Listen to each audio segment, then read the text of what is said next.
वैसे तो सलीम की खुद की ज़िंदगी दांव पर है, लेकिन उसे खुद से ज़्यादा अपनी अनारकली की ज़िंदगी की फ़िक्र है। वो दिन रात खुदा की बारगाह में सजदे कर इबादत करते हुए उनसे शबनम की ज़िंदगी बख्शने की मिन्नतें करता रहता है। शबनम को लेकर सलीम की बेचैनी और तड़प को देखते हुए जेल प्रशासन ने उसे हाई सिक्योरिटी बैरक में ट्रांसफ़र कर दिया है। शबनम की जुदाई और जेल की तन्हाई ने सलीम को शायर भी बना दिया है। प्रयागराज की नैनी सेंट्रल जेल ने डेथ वारंट जारी होने की सूरत में सलीम को फांसी दिए जाने की तैयारी भी शुरू कर दी है। बरसों से बंद पड़े फांसी घर को नए सिरे से तैयार करवा दिया गया है। खुद को मिली है सजाए मौत, फिर भी अपनी अनारकली के लिए तड़प रहा है जेल में बंद ये सलीम। आपको बता दें, 7 लोगों के कत्ल के मामले में शबनम के आशिक सलीम को भी मौत की सज़ा मिली हुई है। अमरोहा की सेशन कोर्ट ने 1 जून 2009 को सलीम और शबनम को फांसी की सज़ा सुनाई थी। इसके बाद हाई कोर्ट और सुप्रीम कोर्ट ने भी इनकी सज़ा को बरकरार रखा। सलीम इन दिनों प्रयागराज की नैनी सेंट्रल जेल में बंद है। यहाँ वो खुद की ज़िंदगी से ज़्यादा अपनी महबूबा की ज़िंदगी को लेकर ज़्यादा परेशान रहता है। वो शबनम के बारे में हर जानकारी पाना चाहता है, उससे मिलने और उसकी सूरत देखने के लिए तड़पता रहता है। उन अखबारों और मैगज़ीनों को संभाल कर अपने पास रखता है जिसमें शबनम की कोई तस्वीर या उससे जुड़ी खबर छपी होती है। नैनी सेंट्रल जेल में कैसे बीत रही है सलीम की ज़िंदगी, शबनम की जुदाई में कैसे तड़प रहा है सलीम और उसे फांसी देने के लिए क्या है तैयारी, आज हम आपको इस वीडियो में सब कुछ बताने वाले हैं। लेकिन दोस्तों, वीडियो शुरू करने से पहले आप सभी से एक छोटी सी गुजारिश है कि अगर अभी तक आपने हमारे चैनल को सब्सक्राइब नहीं किया है तो वीडियो के नीचे एक लाल रंग का सब्सक्राइब बटन दिखाई दे रहा होगा, उसे दबाकर इस चैनल को अभी सब्सक्राइब कर लें और इसके साथ ही बगल में दिख रहे घंटी वाले आइकॉन को भी दबा दें ताकि हमारे हर एक वीडियो की नोटिफिकेशन आपको सबसे पहले मिल सके। तो दोस्तों, हम बात कर रहे थे शबनम के आशिक सलीम की, जो कि शबनम के लिए उसकी मोहब्बत और तड़प अब भी पहले जैसी ही है। वैसे तो उसकी खुद की जान सांसत में है, फिर भी शबनम की ज़िंदगी बचाने के लिए ज़्यादा इबादत करता है।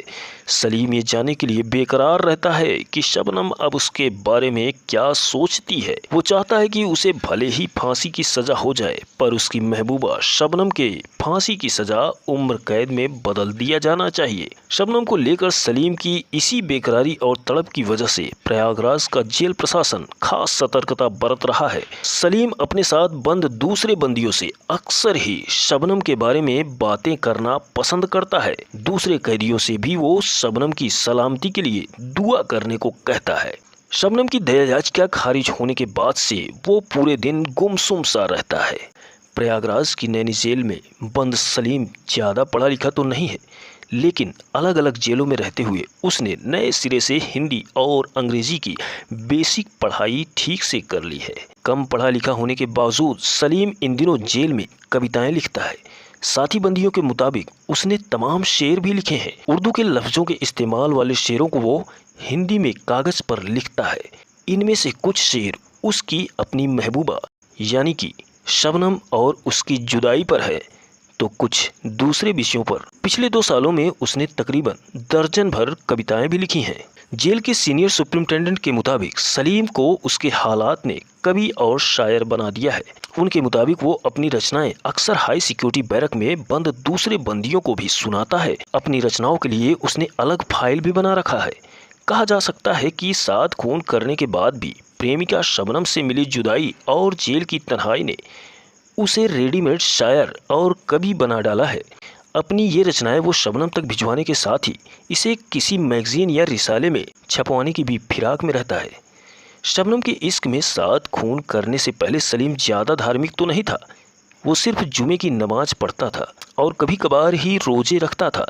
जेल के शुरुआती सालों में तो वो पूरी तरह से नास्तिक सा हो गया था, लेकिन हाई कोर्ट और सुप्रीम कोर्ट से भी फांसी की सज़ा बरकरार रहने के बाद वो पूरी तरह डर गया है। उसे खुद की ज़िंदगी की फिक्र तो होने ही लगी है, लेकिन उससे ज़्यादा वो अपनी अनारकली यानी शबनम के जीवन को लेकर परेशान रहता है। शबनम के साथ ही खुद की सलामती के लिए सलीम अब पूरी तरह धार्मिक हो चुका है। प्रयागराज की जेल की हाई सिक्योरिटी बैरक में वो रोज़ाना 5 वक्त की नमाज अदा करता है, कुरान की तिलावत करता है, खुदा की बारगाह में सजदे कर तिलावत करता है, तस्बीह के जरिए अल्लाह के नाम का जाप करता है, ज़्यादातर वक्त खुदा की इबादत में बिताता है। अपने सिर पर कभी वो रुमाल बांधे रहता है तो कभी टोपी लगा कर रखता है। जेल के सीनियर सुप्रिंटेंडेंट के मुताबिक ये भारतीय संस्कृति और इंसानी स्वभाव में है कि मुश्किल वक्त में हर तरफ के दरवाजे बंद होने के बाद लोग भगवान को ही याद करते हैं। सलीम को भी ऐसा करने से आत्मबल मिलता है। खुद की और शबनम की ज़िंदगी की सलामती के लिए वो दिन रात इबादत करते हुए मिन्नतें करता रहता है।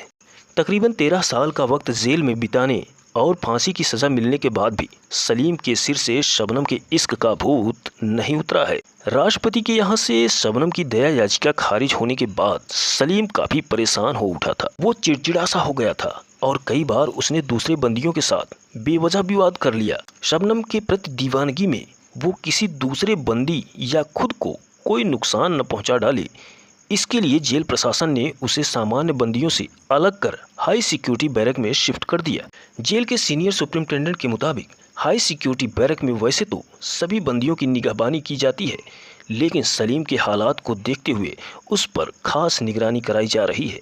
वो खुद सीसीटीवी कैमरों के जरिए उसकी मॉनिटरिंग करते हैं। सलीम के बैरक की रोज़ाना तलाशी कराई जाती है।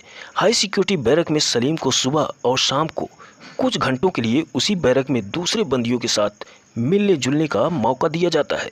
इसके साथ ही जेल की तरफ से उसे बचे हुए कानूनी कदमों के इस्तेमाल के बारे में जानकारी दी जाती है।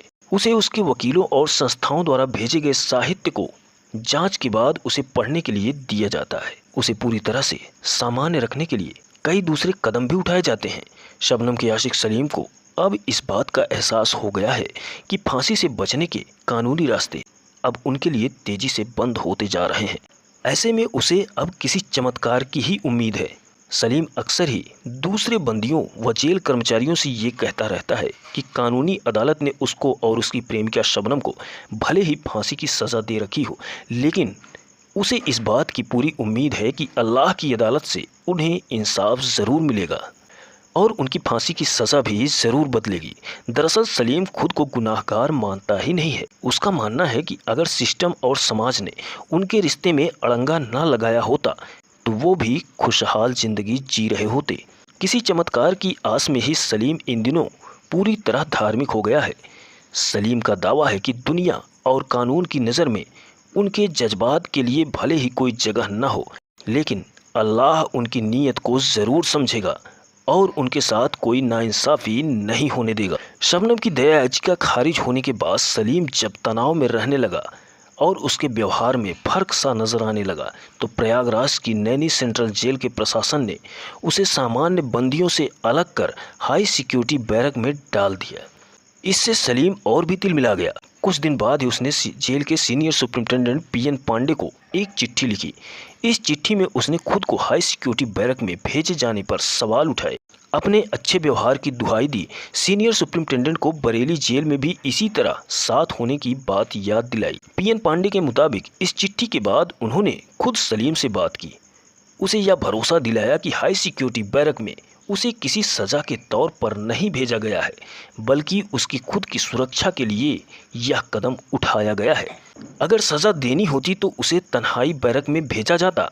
उनका दावा है कि इससे सलीम संतुष्ट हो गया था और उसे अब इसकी कोई शिकायत भी नहीं है। सलीम को एहसास दिलाने के लिए ही उसे सुबह 6 से दोपहर 12 और दोपहर 3 से शाम 7 बजे तक कोठरी से निकालकर बैरक के अंदर घूमने की आज़ादी दी जाती है। दूसरे कैदियों और बंदी रक्षकों की मदद कर जानता है प्रेमिका और बेटे का हाल, हो जाता है भावुक। सलीम इन दिनों खुद बड़ी मुसीबत में है। मौत कभी भी उस पर झपट्टा मारकर उसकी ज़िंदगी को ख़त्म कर सकती है। इसके बावजूद वो जेल में बंद दूसरे बंदियों की हर मुमकिन मदद करने में पीछे नहीं रहता। वो दूसरे कैदियों के साथ ही जेल के बंदी रक्षकों और दूसरे कर्मचारियों से भी उनका और उनके परिवार का हालचाल पूछता रहता है।